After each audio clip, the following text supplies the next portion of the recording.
Hello and welcome to English 911. My name is Skyla, with an A at the end. So, this last week, my inbox was literally inundated with letters. In fact, I was hard-pressed to read them all. But out of those, I was able to choose 3 very interesting questions for us today. So our first question comes from Igor.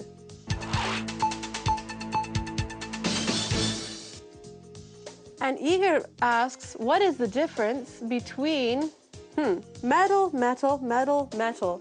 Now let's see, I think I should write this up so that we can see the difference first, right? So first we have metal, then we have metal, then we have metal with 2 D's, L-E, and metal, 2 T's, L-E. So metal. Now this is like a medallion. That's probably an easier way of remembering it, medallion. For example, in school, when you get first place and then you get given a prize you can hang around your neck, that would be a medal. Now, our second word, metal.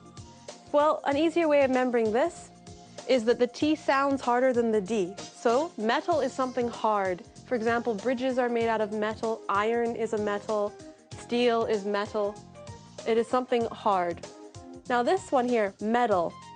This one is always a fun word. I don't know why, but I like this word. To meddle in something, this is a verb, means to interfere in something that is none of your business.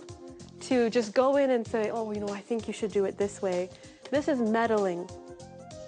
And now our last word, metal. This is a rarer word in English. We don't use it very often. However, when someone has gone and they've done some difficult task and they have completed it, they've done well at it, at the end we say that they have proved their mettle or they have proven their strength. So here we can say a synonym of this is strength. So we have, you got first prize, or it's something hard such as iron or steel, a verb meaning to interfere, or you've proved your strength, your mettle. Okay. So, I hope that was clear, and now on to our second question.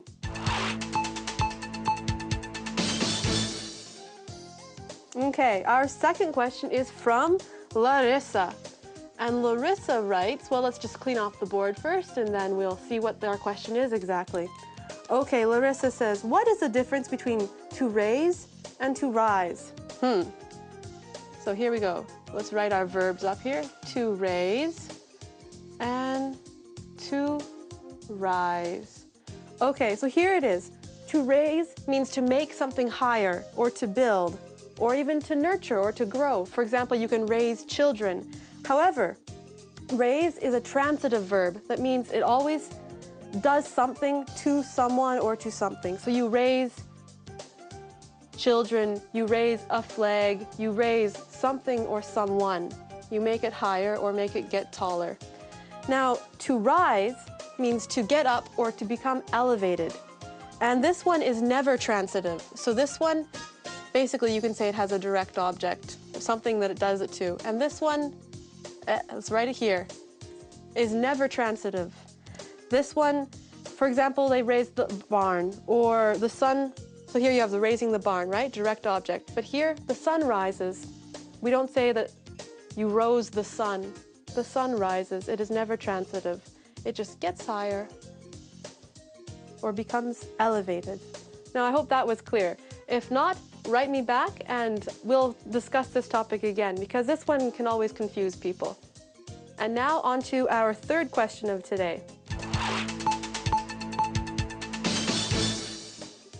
Okay, and now our third question is from Pasha. And Pasha says, what is the difference between farther and further? Let's write these up as well so that we have a clear understanding of just the spelling, because once you see spelling, it's much clearer even. So here you have farther. Let's make our F better. There we go. And further. Okay, so farther is physical distance. Something is very far. For example, Moscow is farther from Iraq than, I don't know, Afghanistan. I'm not very good at geography. Or anyway, physical distance. Something is farther than something else. However, further is to time, to distance, to a degree of something. For example, you have progressed further in your studying of English than you had last year. So you have learned more. This is a degree of something. Okay, so farther and further, a distance and a measurement of a quantity, a time, or a degree. So that's all for today. Thank you so much for joining us. I'm looking forward to any questions you have this next week, and I'll see you soon. Goodbye.